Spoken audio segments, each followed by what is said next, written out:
নমস্কার, রাজরাজেশ্বরী চ্যানেলে আপনাদের সবাইকে স্বাগত জানাচ্ছি। বহুদিন পর রাজরাজেশ্বরী চ্যানেলে ভিডিও আবার আপলোড হতে চলেছে। আজ বহুদিন পর এই প্রথম ভিডিও। ধীমানের প্রশ্নের উত্তরে জবাব দিতে আসা। ধীমানের আজকের প্রশ্ন হচ্ছে প্রেত বাধা, কর্ম বাধা এবং বিবাহ বাধা। হ্যাঁ, ধীমানের প্রশ্নের উত্তরে আজকে আমাদের প্রথম পর্ব, অথ প্রেত তত্ত্ব কথা।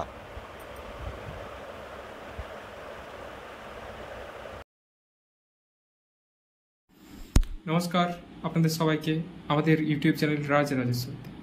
তো আজ আমি ধীমান, আমার সঙ্গে রয়েছেন আমার পূজ্য গুরুদেব শ্রী অমিতা সিদ্ধি মহারাজ। মহারাজ, প্রণাম জানাই আপনাকে।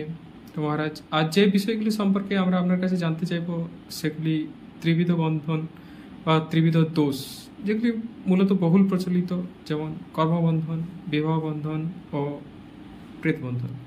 মহারাজ, এই বিষয়গুলি সম্পর্কে দয়া করে আপনি কিছু বলুন। পুনরায় প্রণাম জানাই আপনাকে। অসংখ্য ধন্যবাদ সবাইকে।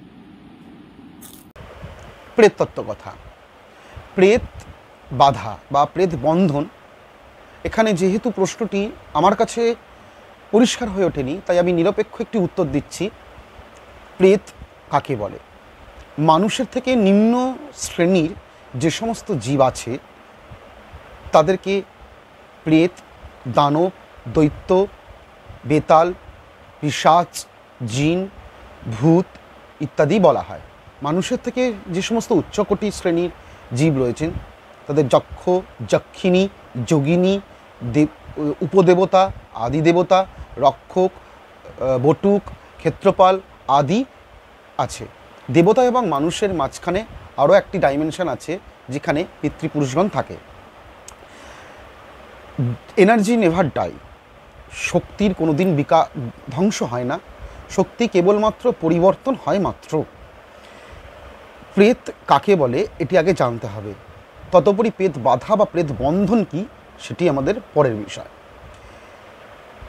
যে জীব দেহ ধারণ অর্থাৎ স্থূল দেহ ধারণ করার সময় তার যে অদম্য ইচ্ছা এবং অদম্য কামনা বাসনা যেটি অপূরণ রয়ে যায়, সেই অদম্য ইচ্ছা বা অদম্য কামনা বাসনার যে শক্তি, সেই শক্তি অপূরিত অবস্থায় থাকে বলে সেটি সূক্ষ্ম শরীরে বা সূক্ষ্মাবস্থায় সেই শক্তি কনভার্টেড হতে চায়, অর্থাৎ সেটি পূরণ হতে চায়। তার জন্য সে একটি আকার বা একটা প্রজেকশন নিতে চায়। সেই প্রজেকশনকে নেগেটিভভাবে প্রেত, পিশাচ, ভূত, প্রেত বলা হয়। অর্থাৎ মানুষ কামনা বাসনা লিপ্ত অবস্থায় মারা গেলে তবে সে পিশাচ, প্রেত বা ভূত, জিন ইত্যাদি জনিতে প্রাপ্ত হয়। আত্মহত্যা বা অ্যাক্সিডেন্ট, সুসাইড ইত্যাদি ক্ষেত্রে যখন মানুষ, অথবা তার কাল সম্পূর্ণ না হওয়া সত্ত্বেও সে তার আগে অর্থাৎ তার পরমায়ুর আগে মৃত্যু হলে, অথবা খুব পাপী মানুষ তিনি অতি নিকৃষ্ট থেকে নিকৃষ্ট পাপ করেছেন, সেই মানুষ মারা গেলে ইত্যাদি লোকেরা এই নিম্নজনী প্রাপ্ত হয়। অর্থাৎ প্রেত, পিশাচ, দৈত্য, দানব, ভূত, প্রেত আদিতে প্রাপ্ত হয়। অর্থাৎ তার কর্মফল এবং তার সেই ইচ্ছা শক্তির রূপান্তরিত হয়ে প্রেত প্রাপ্ত হয়।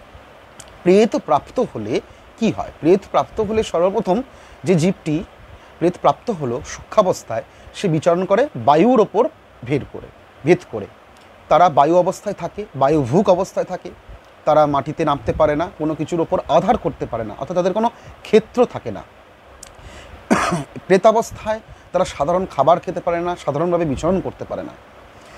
প্রেত বন্ধন বা প্রেত বাধা, আমাদের সাধারণ মানুষদের ক্ষেত্রে প্রেত বাধা তখনই আসে যখন আমরা প্রেতের আয়তার মধ্যে, তাদের এরিয়ার মধ্যে বিচরণ করি। প্রেতেদের নির্দিষ্ট জায়গা থাকে, প্রেতেদের একটি আইন কানুনও থাকে। তারা তাদের নিজস্ব ল অ্যান্ড অর্ডার ছাড়া কখনোই নড়ে না।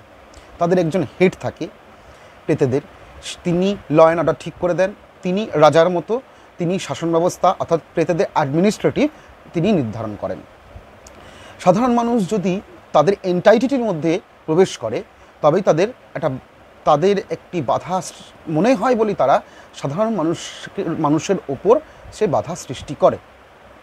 বিভিন্ন রকম কবিরাজি ব্যক্তিগণ আছেন, তান্ত্রিক নয়, আমরা ভুল করি, যারা প্রেত জিন চালান বা সৎকর্ম ক্রিয়া আদি করে তাদেরকে তান্ত্রিক বলে, কিন্তু মোটেও নয়, তাদেরকে বলা হয় কবিরাজি। তান্ত্রিক জিনিসটা অন্য, এটা একটা ভুল ধারণা আছে আমাদের সমাজে।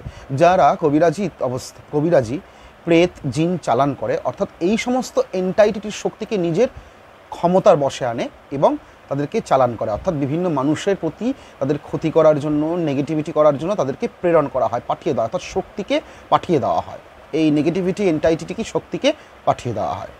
যখন কোনো সাধক বিগিনিং স্টেজে অর্থাৎ সাধনা করতে লাগছে, হ্যাঁ, যদি সেই গুরু থাকে তো খুব ভালো, গুরু না থাকলে তো খুব সমস্যা হয়ে দাঁড়ায়, সেই সাধকের প্রচুর প্রেত বাধা আসে।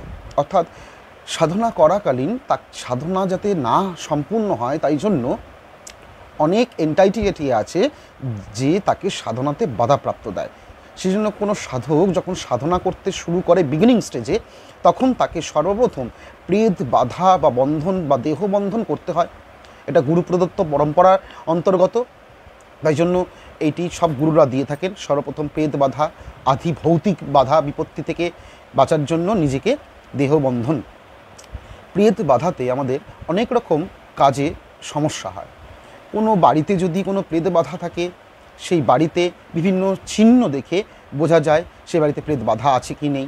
এক তো এই চিহ্নগুলি হলো, সেই বাড়ি থেকে প্রচণ্ড পরিমাণে দুর্গন্ধ বেরোবে, হঠাৎ একটা ছায়া মূর্তি আপনি দেখতে পাবেন ঘন ঘন, সেই বাড়িতে সবসময় ঝগড়া অশান্তি কলহ লেগে থাকে, রোগ ব্যাধি জ্বালা লেগে থাকে, আয় উন্নতি হয় না, সেই বাড়ির সবসময় কোনো না কোনো জায়গায় নোংরা ঝুল ইত্যাদি জমে থাকে, ইত্যাদিগুলোকে বলা হয় সেই বাস্তুভিটের মধ্যে প্রেত বাধা। প্রেত বাধা একটা মানুষের জীবনকে অতিষ্ঠ করে তোলে। প্রেত বাধাতে মানুষের জীবনে অনেক অনেক রকম ক্ষতি হয়। আমার নিজের ব্যক্তিগত জীবনে অনেক অভিজ্ঞতা হয়েছে, প্রচুর মানুষ আমার কাছে আসে, অনেক মানুষ অনেক রকম প্রেত বাধা থাকে, তারা বিভিন্ন জায়গায় বিভিন্ন রকম যায়।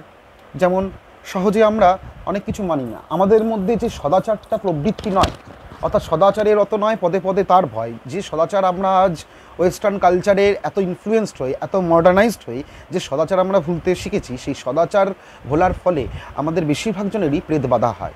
আগেকার দিনে অনেক রীতিরেওয়াজ, যে রিচুয়ালস, যে ট্র্যাডিশন ছিল ছেলেদের বিশেষ করে মেয়েদের প্রতি, এখন তারা সেটাকে বড্ড বেশি কুসংস্কার বলে মনে করে।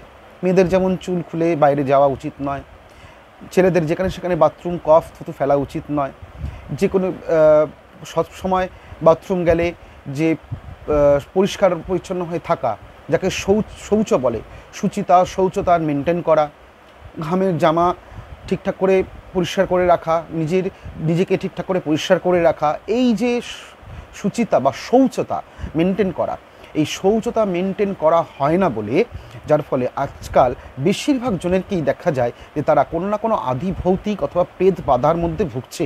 অর্থাৎ প্রেত তাদের ওপর অবশ্যই ভর করে, তাদের অহং প্রবৃত্তির ওপর সর্বপ্রথম প্রেত কবজা করে, তারপর তাদের চাল চলন হাব ভাব সেই প্রেত তাদের ওপর কবজা করে নিজের মতো করে নিয়ন্ত্রণ করে। প্রেত বাধাপ্রাপ্ত বা প্রেত ভারপ্রাপ্ত কোনো ব্যক্তি যদি দেখেন, তাহলে তার লক্ষণ কি? সে প্রচুর আমিষাশী হবে, জাঙ্ক ফুড, আমিষ অর্থাৎ সবসময় মাংস মাছ ইত্যাদি খেতে চাইবে, প্রচুর অ্যালকোহল খেতে চাইবে, এছাড়া প্রচুর শারীরিক সংভোগ করতে চাইবে, এছাড়াও তার মধ্যে খুব নেগেটিভিটি চিন্তাভাবনা, সবসময় অন্যকে ক্ষতি করা, এবং তার চেহারাটা ধীরে ধীরে আস্তে আস্তে কালশিটে পড়বে, একটা ব্ল্যাকিশ গ্রেইশ ভাব আসবে তার চেহারার মধ্যে, চেহারা সেই লালিত্য থাকবে না, শরীর ভেঙে যায়, সে জল খেতে চায় না, স্নান করতে চায় না, এবং বহু বহু কারণ আছে যেই লক্ষণগুলো আমরা দেখলে বুঝি যে সেই ব্যক্তির ওপর প্রেত ভরপ্রাপ্ত হয়েছে কিনা। প্রেত ভরপ্রাপ্ত ব্যক্তি বা প্রেত বাধাপ্রাপ্ত হলে তাকে সর্বপ্রথম ত্রাটক করাতে হয়।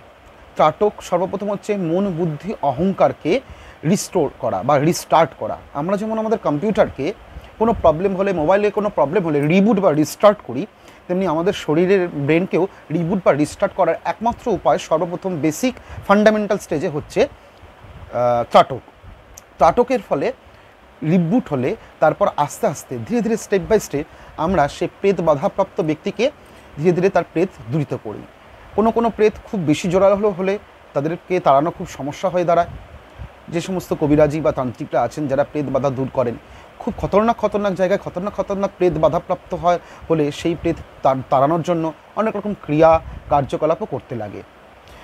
সুতরাং এখান থেকে দেখা যাচ্ছে যে প্রেত খুব একটা সুবিধার জিনিস নয়। প্রেত বাধাপ্রাপ্ত হলে বা প্রেত বন্ধন হলে তাতে মানুষের জীবনে ভালোর থেকে মন্দই হয় বেশি। প্রেত কথা নিয়ে, প্রেততত্ত্ব নিয়ে অনেক বিস্তর আলোচনা করা যায়। এই ভিডিওতে এখন খুব বেশি বিস্তর আলোচনা করছি না। তা আজ এইটুকুই।